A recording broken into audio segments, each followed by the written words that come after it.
Турция вновь подняла вопрос о правах уйгуров и других мусульман перед Генеральной Ассамблеей ООН. В заявлении в адрес участников третьего заседания Комитета по социальным, культурным и гуманитарным вопросам 75-й сессии Генеральной Ассамблеи ООН Турция в очередной раз подчеркнула свою решительную позицию в вопросе обеспечения прав уйгуров и других мусульман Восточного Туркестана. В документе выражена озабоченность в связи с нарушениями прав уйгуров и других тюрков в уйгурском регионе. Уйгуры и другие тюрки имеют равные права с гражданами Китая, а потому должны жить в мире в условиях уважения к религиозным и культурным ценностям, говорится в документе.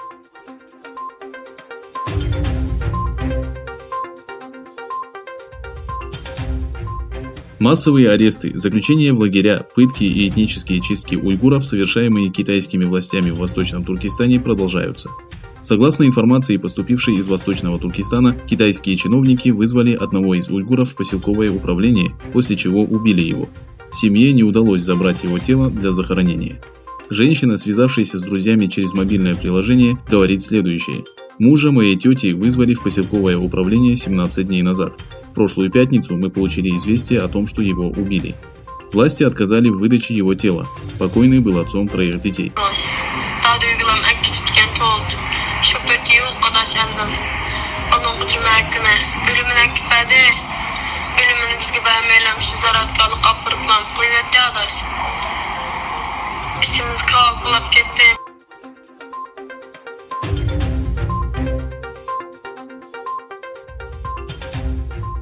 Ежегодно в Казахстане чтят память жертв политических репрессий советского режима.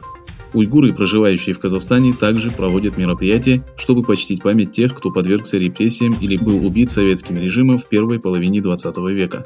Программа в память павших мучеников, проведенная в Алматы, прошла с минимальным количеством участников в связи с эпидемией китайского вируса.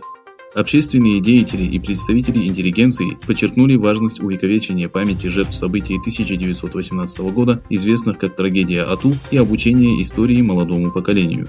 В ходе мероприятия были вручены памятные награды и проведена молитва по жертвам советского режима. Казахстан тарихидagi dahshatlik Atu fajiyasi, yani 1918 yılı may-iyun aylarida yuz bergan, barchani halaykumga salgan siyosiy ta'qiblash qurbonlarining mangu o'chmas ruhiga bag'ishlab nashr qilingan o'chmas xatira kitobini tonishtirish ham shehidlar ruhiga atab duo berib ta'zim qilib nazr o'tkazish niyatida barchamiz ushbu faoliyatga shig'ilib o'tiribmiz. Kelgan qadimlar marhaba.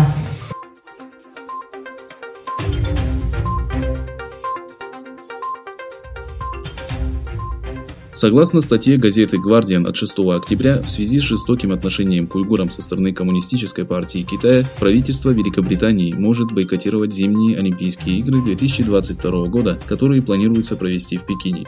Говоря о нарушениях прав человека, в ходе собрания Комитета по внешним связям министр иностранных дел Доминик Рааб сделал следующее заявление. В случае увеличения доказательств и докладов о фактах нарушения прав уйгуров, Великобритания может отказаться от участия в Олимпийских играх. Выступающий за отделение спорта от политики, Доминик Рааб отметил, что в некоторых случаях этого сделать невозможно.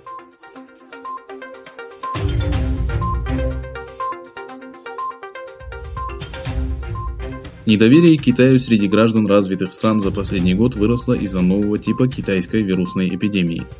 Согласно результатам опроса, проведенного Американским исследовательским центром с 10 июня по 3 августа, в котором приняло участие 14 276 человек из 14 стран, недоверие к Китаю достигло наивысшего уровня. У большинства участников из США, Канады, Англии, Германии, Франции, Италии, Испании, Бельгии, Нидерландов, Дании, Швеции, Японии, Южной Кореи и Австралии сложились негативные впечатления о Поднебесной. Уровень недоверия к Китаю в Японии составил 86%, во Франции 85% и Австралии 81%.